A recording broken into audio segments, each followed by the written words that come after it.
The Security Council will now begin its consideration of the item 2 of the agenda. I now give the floor to Ms. Joyce Msuya.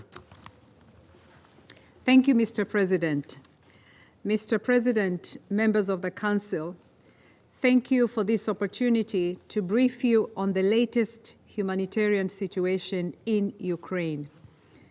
Regrettably, 2.5 years since the escalation of this war, the situation only continues to worsen. The death toll is mounting. Human suffering continues at intolerable levels.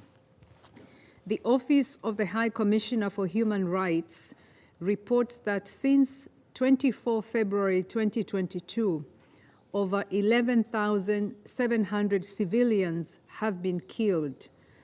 More than 24,600 civilians have been injured. And across the country, 10 million people have now been forced to flee their homes. Since 26 August, large-scale attacks and relentless missile and drone strikes have continued across Ukraine. More civilians, including children, have been killed and injured, and more essential infrastructure has been damaged. According to local authorities in the Donetsk region, almost half the residents of a frontline town in their area have evacuated in the last 2 weeks. Several hospitals in the region have also had to relocate, making health services scarce amidst growing needs for people who remain. Mr. President, while civilians in frontline areas of Donetsk and parts of Kharkiv are among those most heavily impacted, attacks elsewhere in Dnipro, Kiev, Lviv, Poltava, and other cities have also caused significant civilian casualties and damage to essential infrastructure. Large-scale and systematic strikes against Ukraine's energy infrastructure continue to drastically reduce electricity capacity, causing millions of people countrywide to experience daily power cuts. Outages often last many hours and limit access to water, sewage, heating, mobile networks, internet, and public transportation. They hinder the ability of hospitals and health facilities to operate. They add to the disruption of children's education. The start of the new school year has been marred by constant attacks and damage to schools. And they imperil vulnerable and marginalized groups, especially older people and those with limited mobility.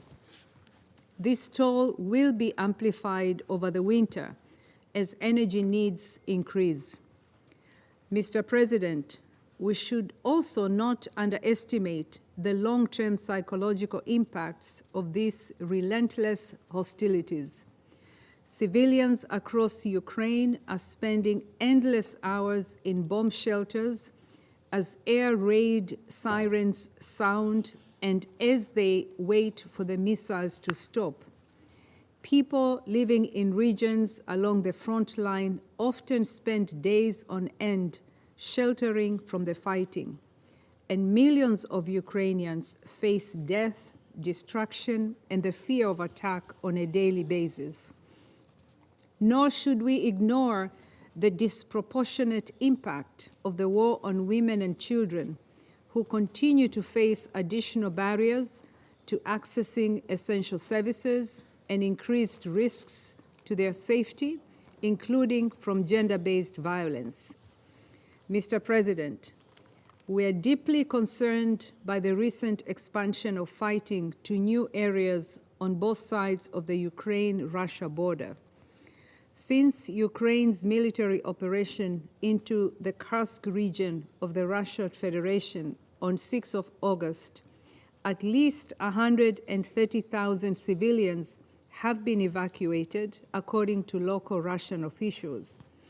Media reports indicate civilian casualties and damage to civilian infrastructure.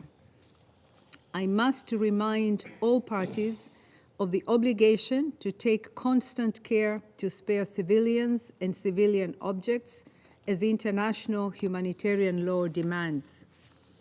Mr. President, the escalation in military activity and the shifting front lines are making humanitarian operations extremely dangerous and exposing aid workers to serious harm. Nevertheless, humanitarian organizations continue to assist hundreds of thousands of people in need. In the first 7 months of 2024, some 6.2 million people received humanitarian assistance in Ukraine. Humanitarians are providing support to thousands of people in frontline communities, emergency relief and relocation support to those evacuating, and improving living conditions for internally displaced people in collective sites. And ahead of winter, our winter response plan and preparedness efforts are proceeding at full speed.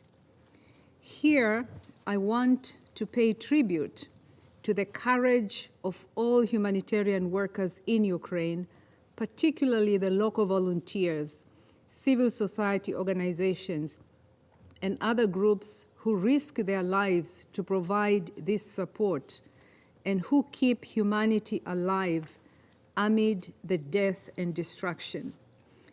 Mr. President, we remain deeply concerned about the 1.5 million people who we have been unable to reach at any adequate scale in regions of Ukraine occupied by the Russian Federation, in parts of Donetsk, Kherson, Luhansk, and Zaporizhia. Like all others living in frontline areas of Ukraine, they undoubtedly require urgent health care, medicine, food, and clean drinking water. As winter approaches, these needs will become more acute. We renew our call for the safe, rapid, and unimpeded passage of humanitarian relief to all civilians in need in accordance with international humanitarian law. Mr. President, we are grateful to the donors who so far this year have provided almost $1.4 billion for the humanitarian response in Ukraine. However, 3/4 of the way through the year, the humanitarian needs and response plan is still less than half funded. To sustain operations in an increasingly complex and dangerous environment, we urgently need donors to increase and accelerate flexible funding for the response. This is even more pressing as another winter approaches. This war has gone on far too long. It has caused immense suffering and left more than 14.6 million people, or 40% of Ukraine's population, in need of humanitarian assistance. As it escalates, its toll will only increase. Protecting civilians and ultimately ending this war is a matter of will.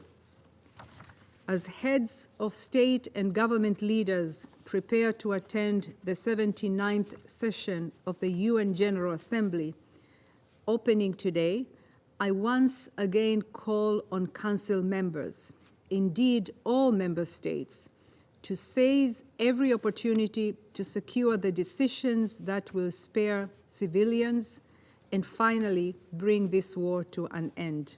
Thank you. I thank Ms. Msuya for her briefing.